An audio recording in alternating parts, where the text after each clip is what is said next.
we've got 13% of all graduates in Brandenburg are students from other countries, and this also is above the national average. Nearly 1% of the total student population in the 31 participating countries were Erasmus students. And however, taking into account on the average study duration of approximately 4 to 5 years, it may be estimated that around 4% of all European students participate in the Erasmus program at some stage of their studies. And the average duration of Erasmus student mobility was 6 months in the past. With the new programming period for the European Union structural funds from 2007 to 2013, the European Union has established the lifelong learning program. The new program replaces the existing Socrates, Leonardo da Vinci and e-learning programs which expired at the end of 2006. And the main program strands of the lifelong learning program are, for Leonardo da Vinci, it's vocational training, particularly placements for young workers and trainers in enterprises outside their own country, and cooperation projects linking vocational training institutes and businesses. For Erasmus, it's student mobility and university cooperation, and the more recent Erasmus Mundus program allows postgraduate students and academics from all over the world to obtain a master's degree at courses involving consortia of the least 3 European universities. And we've got Grundtvig, which funds adult education programs, particularly transnational partnerships, networks and mobility, and we've got Comenius, which funds cooperation between schools and their teachers. And there is also money to promote policy cooperation, language learning, e-learning and dissemination and the exchange of best practices.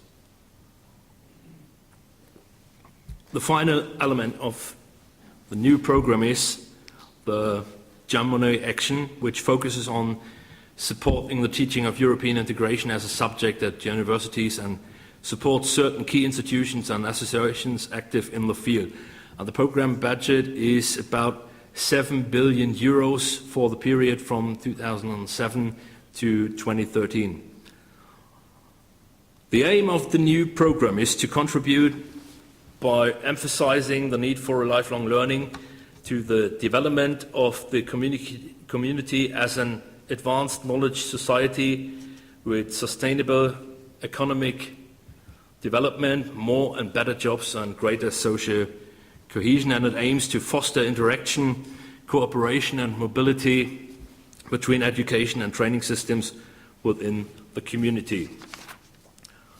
The aim set out in the decision of the European Parliament and of the Council for the Lifelong Learning Programme is to reach at least 3 million individual participants in student mobility under the Erasmus programme and its predecessor programmes by 2012.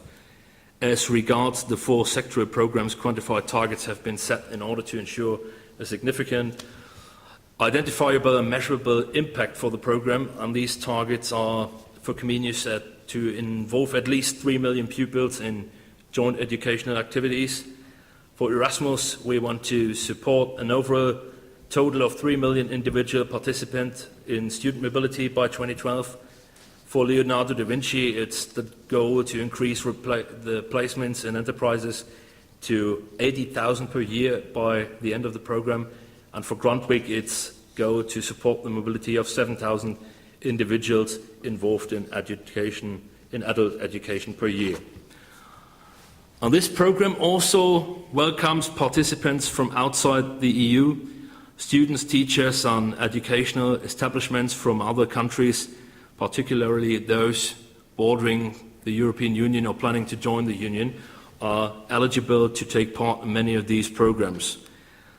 Through other programmes and cooperation agreements, the EU also promotes exchanges and courses in European integration with some 80 countries around the world, from Mongolia to Mexico and Algeria to Australia. And the first report of the European Commission to the Lifelong Learning Programme demonstrates that the ambitious aim to reach at least 3 million individual participants in student mobility under these programmes could not be realised without additional efforts. In the Erasmus programme, the 2 million mark has been reached in 2009 in order to reach the 3 million target by 2012. An annual increase of about 7.5% is needed, which is considerably higher than the current trend. And it is likely that without additional efforts, the target will be reached only in the subsequent academic year as based on the exploration of existing trends. There will be a shortage of approximately 100,000 and 15,000 students. Unfortunately, the growth of students who take part in these programs showed